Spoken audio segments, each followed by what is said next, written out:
Hello and welcome to another episode of the Transportation Exchange podcast presented by Rush Truck Centers of Canada. I'm your host, Jason Cuddy, and joining us again today is Mr. Mike Millian, who's the president of the Private Motor Truck Council of Canada. Mike, welcome back to the podcast. Good morning, Jason. Thanks. Appreciate being here.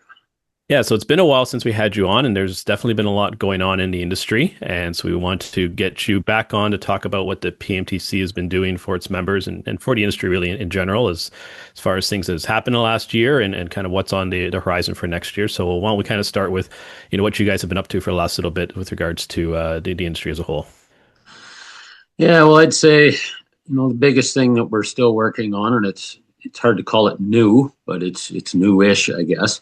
At least we haven't been talking about it forever. But biggest thing we're working on, I'd still is say National Safety Code 7, 14, and 15 with the CCMTA and the various jurisdictions. There's been a bit more pressure put on the jurisdictions in CCMTA to do something about this. I'd say more of because of a push for harmonization of trucking regulations that has happened in the face of what's going on to the south of us, where we need to look a bit more internal and fix our own house a little bit and make us a little more competitive. So National Safety Code 7 is the driver and carrier profile, 14 is the carrier safety rating, and 15 is the facility audit. So CCMTA held a workshop of that last September. We're not quite as far along as we thought we were going to be. They expected to have a draft to industry this spring for us to review.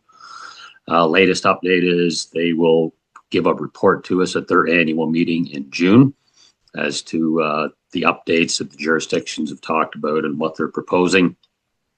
That will then give industry an opportunity to have a second round of feedback with them, and then they will be presenting a plan to the Council of Ministers in the fall.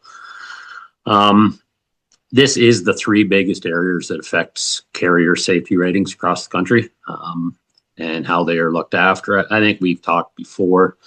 The issue we have in Canada is a federally regulated carrier, although they're supposed to be governed by the national safety codes. Each jurisdiction is allowed to put their own spin on it, and it's not consistent across the country on how jurisdictions enforce the rules and regulations. So the good news is the provinces are working together. They've identified areas that need to be fixed to make them more common. So that's positive news. What I will say is negative as far as the PMTC is concerned is what we heard at the hackathon in September, or the meeting in September. And since then, as the jurisdictions have done a scan, they're going to do better sharing of data. They're going to make changes to implement it so they're scoring carriers the same or more similar. I wouldn't say the same, but more similar. But they still are held up on the fact that they believe they need jurisdictional autonomy when it comes to how they score the carriers. And we're pushing back pretty heavy against that, and we'll continue to push back pretty heavy against that. Our message is jurisdictional autonomy is fine for a provincially regulated carrier. There should be zero jurisdictional autonomy for a federally regulated carrier. Hard stop, zero. If you're a carrier based out of BC driving to Nova Scotia, or a carrier based out of Nova Scotia driving to BC, why should you be scored differently and counted differently? You're a federally regulated carrier doing the same type of work. Where you're based out of should not depend on whether you have a good rating, bad rating, or how severely you're looked after. So our message is positive that we're doing something, positive we're looking at it. However, if you want autonomy for a federally regulated carrier, we're not going to fix our issues. We're going to have a slightly better version of the crap that's got us in the place that we're in right now. So that's the biggest thing we continue to push on, is some positive stuff there, but our view is, and we'll see if they heard our message, but our view is we're not going far enough. Yeah, that makes sense, right? We had that chat, I think last time you were on with regards to that challenge where, a lot of carriers are, running federally regulated. But depending on, kind of where they have a better score provincially is kind of what the optics are that they're showing, to the brokers or to customers as far as, how safe they are on the roads and how compliant they are. And it's not, clearly the right way to run it federally. To your point, I understand that the provincial jurisdictions definitely want to have some autonomy. We understand that, but I think your position on it kind of makes sense. If it's a provincial carrier, for sure, within the provincial regulations, that makes sense. But to your point, once it's across the country, that should really fall under, a separate or at least a standardized jurisdiction that everyone should meet and have that visibility to. Yeah, 100%. So anyway, that'll be a big topic of discussion at their annual meetings this year in Fredericton in early June. PMTC has been given an opportunity to address their board at the meeting, so it's one of the topics we'll be covering. Other things we're working on in Alberta, we're working pretty heavily with an organization called PTAC, Professional Truck Training Alliance of Canada. They're a national association that represents driver training schools. We've been working pretty hard with them on Red Seal for the commercial driver. We're a ways away from a Red Seal yet, but Alberta is really the government that is leading this. They've committed to making it a designated trade by June 1st of 2027. It's going to be voluntary. It will not be mandatory. Our position is that eventually, if this is going to work, it has to be mandatory. Voluntary has been tried before. We just don't feel it'll work. However, I've come around a little bit. I can understand Alberta's reasoning for wanting to make it voluntary at the start, because I think there's a lot of questions to be asked yet. Maybe making it voluntary at the start while we work through some of these things is the right way to go. But eventually it has to become mandatory in our view. And then for people that don't know what Red Seal means 5 jurisdictions have to come up with a similar standard and make it a designated trade. So Alberta would be jurisdiction 1, and then we need 4 other jurisdictions to come along. It can be a Red Seal trade and still be voluntary, to be clear. Lots of Red Seal trades are voluntary. Our view is in the long term, we'd want it mandatory, but it is making progress. We've also been working with the province of Ontario. I had 6 consultation meetings so far, more to come. I can't share a lot of details. I can share a broad scope of what's being discussed. Some of it, Ontario's put out proposed regulations, but they did make us sign a non-disclosure agreement, so we can't share everything we've talked about. But what they're talking about is improving oversight in the commercial training industry, making changes to the licensing process, whether that be a graduated licensing system, something along those forms. They're talking about a waiting period after you get your Class G before you can get your Class A license. In fact, that one they have announced a regulation for that they plan to put a waiting period in. What they haven't announced in the regulation yet is what that timeline will be, whether it'll be 6 months, a year, 2 years. Right. That is yet to be determined, and something that we're talking about is in the group. Improvements to melt. So these are all things the government is talking about, and expect to have some draft regulations to post and hopefully be implemented sometime in 2027. They have formed a commercial vehicle oversight branch, which is led by Sean Doucette. I'm not sure if you remember that name, but he used to be the CVOR, head of the CVOR department, register. He's now leading this department. And one of the big things they've started doing now, which hats off to them, because us and another number of other associations recommended this about 5 years ago. We were told no at the time, and now they're doing it, which is MTO and the MTCU, Ministry of Training Colleges and Universities, are now going into the schools and doing joint audits. Okay. MTO is checking them as if they're a trucking company, and the MTCU is checking them for facility requirements, training requirements, registration. So their plan is to try and get into all 2 schools in the next couple of years. Gotcha. So we are seeing some improvements in oversight and compliance, because as you know, that's one of the big things we've been harping on is there's been no oversight and compliance of driver training schools. Yeah. And I think you've seen that even in news the last little while, where I guess there's been, I guess with this coming down or starting to roll into place, you're starting to see the schools that probably shouldn't be around are starting to fold up. So, which is it's doing its job, right? It's weeding out the Yeah. ones that shouldn't be there. Hopefully, and this has been an issue right across Canada. Alberta's also making changes to this. Manitoba did a couple of years ago, so this oversight compliance isn't just an issue in one province or the other. It's pretty much an issue right across the board, and where there hasn't been enough of it. And now, after years of us harping, I think, and people seeing what's happening with our road safety and the quality of drivers being put out, I think governments are finally starting to take heed to this and put the resources behind it that it needs. We're at a starting point. We're nowhere near a finish point. It's not enough yet, but we're seeing signs in the right direction where oversight enforcement is starting to be ramped up and being taken much more seriously by elected officials than it was in the past. Definitely. So it's funny between, that and the Red Seal, for drivers, since we've been doing this podcast with you. I mean, that's always kind of been on your radar, and it's been nice to see, although it's slow as we kind of expect with government regulations, but it's been a steady kind of progression to, towards the goal you guys have been advocating for, for both these two fields. Yeah, well, and how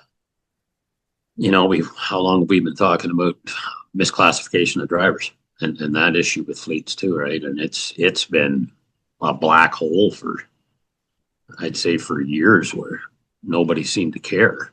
Now we're starting to see some action on that, right? Where we're seeing, we saw an end to the moratorium on T4As. And just to be clear for what people don't understand with that, T4A is something an employer has to issue to an employee to a independent contractor. If they're not an employee, then you have to issue them a T4A.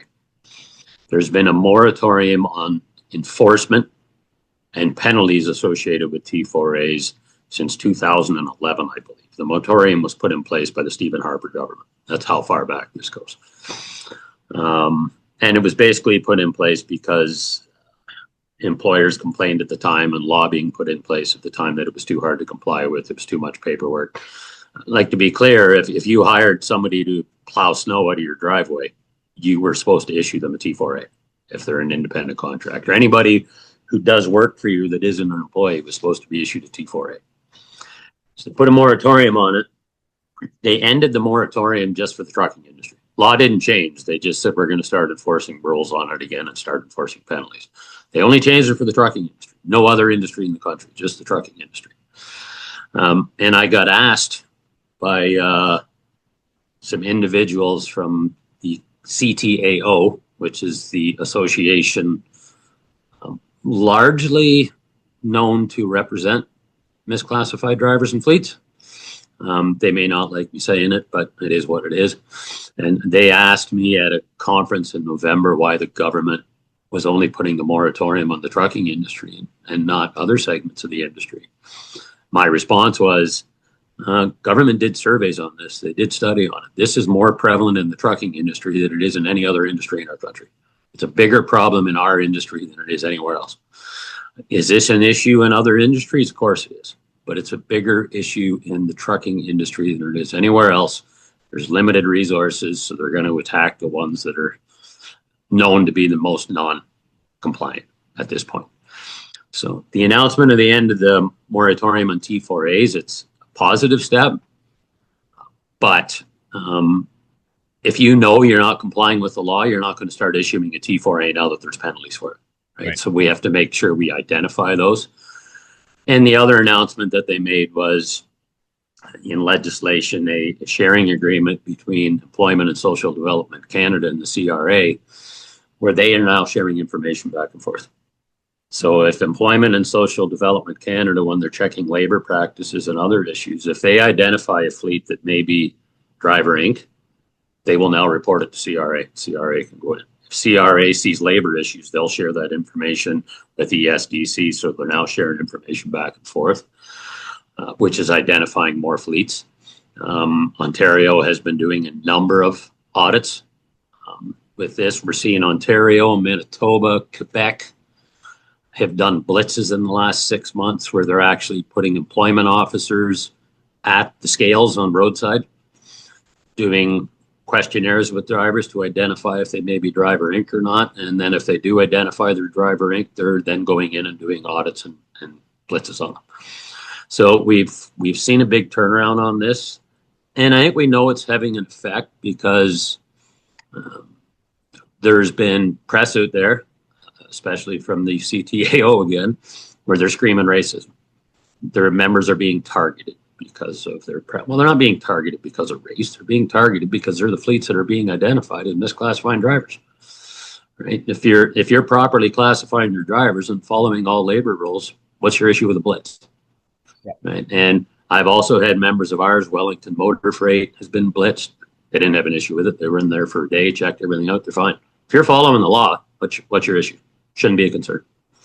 So I'd say what we're seeing is that the Carney version of the Liberal government seems to be more interested in enforcing rules and regulations than the Liberal or than the Trudeau version was. And we're starting to see more cooperation from the provinces on this because I think they've realized finally how big of an issue this and a lot of public outcry. And to be honest, there's been pressure from south of the border for us to deal with this as well. Yeah, and the interesting part of it, which ties into kind of my next conversation with you, was as far as the economic conditions, it's been challenging, I think, to put it nicely, for everybody, not just the trucking, but everyone. But obviously, by enforcing the regulations as they're written with regards to driver classification, this then should level out the playing field for all the fleets as they're competing for business. Obviously, private fleets structured a little bit differently than for higher fleets, but in theory, when you have misclassified drivers, obviously, your cost of running is different than if you're following regulations. So this potentially, as we're in a challenging economic times, and as hopefully gets better, this will hopefully level the playing field with all the carriers as they go forward.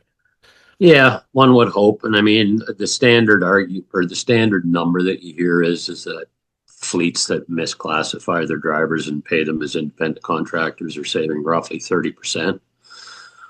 Because of, they're not paying, they don't have to pay vacation time, they don't have to pay long-term, short-term disability, they don't have to pay payroll taxes, et cetera, they don't have pensions, et cetera, like some companies do.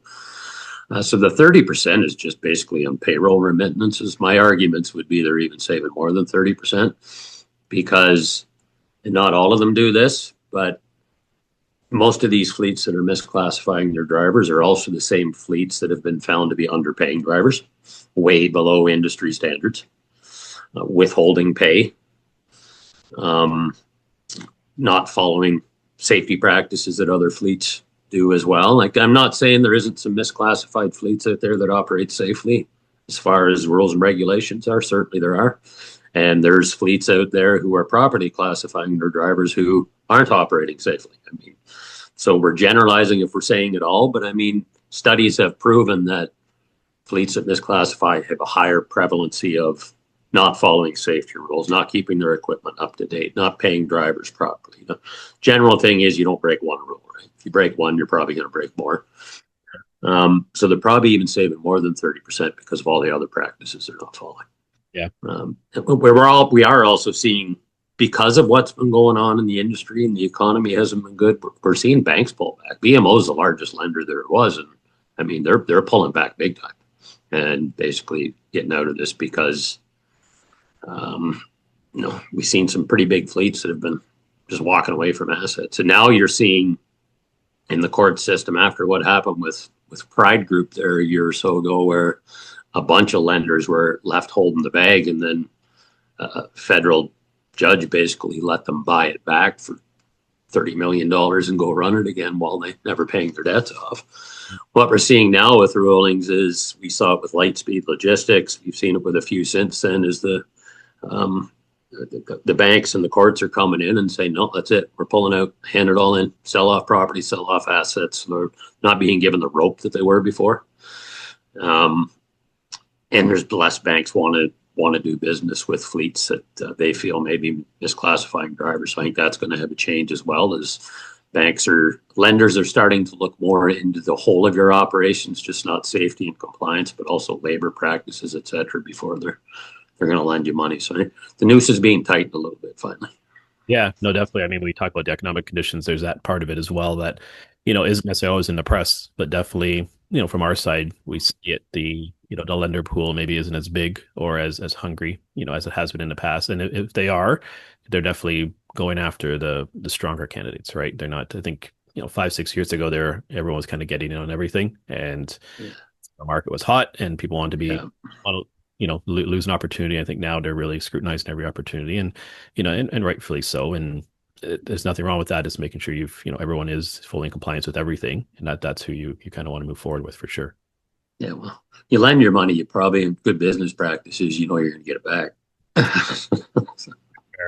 Well, then, when we talk about, safety regulations, one thing coming up that we wanted to at least make mention to, and get a little bit of feedback is, so there's a CVSA road check coming out in May. I think it's May 12th to 14th. Well, what do you see some of the fleets doing to kind of prepare for that, or what expect out on the roads when that happens? Yeah, I mean, I think our members, there isn't a lot to do to get prepared because, I mean, if you're properly maintaining your trucks, keeping regular maintenance up, training your drivers properly and doing thorough pre-trip inspections and catching these things, I don't think there is a lot to do to prepare. You just carry on as you normally do.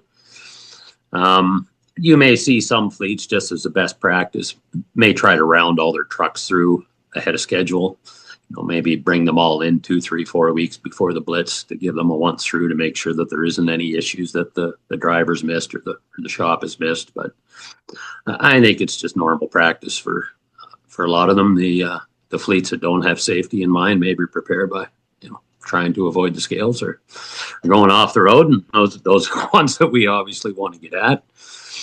I mean, one thing I would like to see, and this is top of mind because I just got an email on it this morning. Actually, one of my Ontario offers fleets industry an opportunity to visit the scale during road check. You can sign a waiver. They give you scheduled times at different locations, and you can actually go in and visit what they're doing during the 3-day road check. And I had one member reach out to me. Other jurisdictions offer this, and to my knowledge, no, because I reached out last year to Alberta, Manitoba, Saskatchewan, BC, and they didn't have a process in place for people to visit the scales. And my member brought, well, I wish they did, because I won't name the company, but they said we had some fleets, some divisions in certain areas that were having issues with vehicle maintenance, safety, and compliance practices. We had them visit the scales in the Ontario area, and it was an eye opener for them when they saw what was taking place and what they were seeing as to why this was so important. And they noticed a cultural change within their company shortly after the visits to the scale. And they wish they had the opportunity to expand this across Canada. So I mean, it just shows one way that something like that, even though you'd think you'd already know, that sometimes it takes a culture change to see why it's important to do this stuff and what the officers are finding when they do these inspections that are jeopardizing road safety. So that's good to know. That's good to have that information out there. And I guess the one big thing for you guys as an organization is your conference is coming up soon, very quick by the time this hits air. Maybe you want to fill us in on the when and what people can expect this year at the conference. Yeah, so it's June 16th and 17th. We are in Niagara Falls again. We're at the Falls View Casino this time as opposed to the convention center. So we've got a bit more space. We sold out last year again with 327 and 59 booth locations. So this year we've got space for 350 and 65 booth locations. There still is booth locations available, which is unusual. Usually we're sold out by the end of March, so we've still got some space available. Changed it a little bit this year, and as long as I can remember, we've done a half day on the Tuesday afternoon, full day on the Wednesday, half day Thursday morning, and then send everybody home at noon. There was a lot of requests from our sponsors and attendees to change this up to 2 full days as opposed to 2 days spread out over 3 days. So that's what we've done this year. So we're starting on the 16th at 9 in the morning with our meeting for our members only, our annual general meeting from 9 to 10:30. And then we're starting the open form of our conference off. We're kicking it off at 11 a.m. on the 16th with our Driver Hall of Fame luncheon and our Dispatcher of the Year inductees. So, should have a big crowd. First opening, full opening of the ceremony is going to be a lunch where we're honoring our drivers. So we thought that'd be a good opportunity to hopefully get everybody in there and kick it off. Excuse me. Then we've got education on we've got 3 seminars on the 16th. Introduction to our benchmarking survey. Seminar 2, we've got Transport Canada as well as CCMTA providing us updates on their initiatives and regulatory updates. Panel on mentorship and growth, the transportation industry. Then we go into, I'd say people's maybe part of their famous program, our cocktail reception, sponsored by Truck Right, hosted by our Young Leaders Group, where you can drink free booze for a couple hours or drink free non-alcoholic beverages for a couple hours, whichever you choose. Then we go into our chairman's dinner where we do some more awards, driver training scholarship, private fleet safety awards sponsored by Aviva and KRTS. That ends day 1. Then day 2, vehicle. We start off with our 8 a.m. with our vehicle graphics breakfast. New sponsor this year, Mack Trucks Canada is a sponsor of our graphics breakfast. This will be our 41st year of the graphics breakfast. And then we go into another of 6 more educational seminars on day 2. A bunch of different topics. They can go to our website to see it all, pmtc.ca. We'll have a luncheon hosted by our Young Leaders Group at lunchtime where we will give out some bursary awards sponsored by 10 Street. And then after kind of a good topic, like I said, I won't go into it all, but then we're going to close it off with a booze, cigarettes, and constitutional dust-ups, it's called, Canada's fight for interprovincial free trade, which I think is kind of timely with what we've been talking about. We have a expert from the C.D. Howe Institute who's going to provide that update. And then this year we're closing it off with another cocktail party. So from 3:30 to 5:30 we have kickoff to summer, closing cocktail reception in our sponsors area, and then we're hoping after that maybe people will grab a night, go to a hotel room for another night, go out with some customers, enjoy Niagara Falls, and head home Thursday morning. So that's in the new format this year. So we are looking forward to it, like I said, and people can go to our website to find out more info on that. Definitely, I know some great topics. I know it's always a well-attended event, and it's nice because it's a great size where a lot of key people are there. It's a great room for networking as well, but also for information. You guys bring in some very key speakers. I like that one, interprovincial trade one. I think will be huge, just given climate, just to see hear what's actually happening. But I always found the one between the U.S. and Canada organizations with regards to safety net always very eye-opening to what's either differences, some of the similarities, how the two associate are working together. I find is always something you always don't get full visibility to, and it's great you guys bring that to the table. Yeah, and like the benchmarking report done by the NPTC, they'll provide results from our Canadian benchmarking report as well as provide people with a comparison as to what the U.S. private fleet benchmarking report found. So we don't have the FMCSA this year, unfortunately. There are some travel restrictions on how much they're being allowed to go out of country to provide updates, but so we do have Transport Canada and CCMTA who work with FMCSA quite a bit, who will be able to provide us updates as well. Good. So lots to look forward to, and like I said, go to the website for more information, to sign up and to register and to attend this year. So I think we covered a lot. There's always lots to talk about and catch up on. So I do appreciate you taking time and sharing kind of what you guys are working on as an association, but also advocating for the industry as a whole. So definitely appreciate your time today on that. I appreciate the opportunity as always, Jason. We seem to do a once a year update, and I appreciate the opportunity to be on with you. Well, thanks again. And that concludes today's episode. To catch up on past episodes, check out transportationexchangepodcast.ca. And until next time, thanks for watching.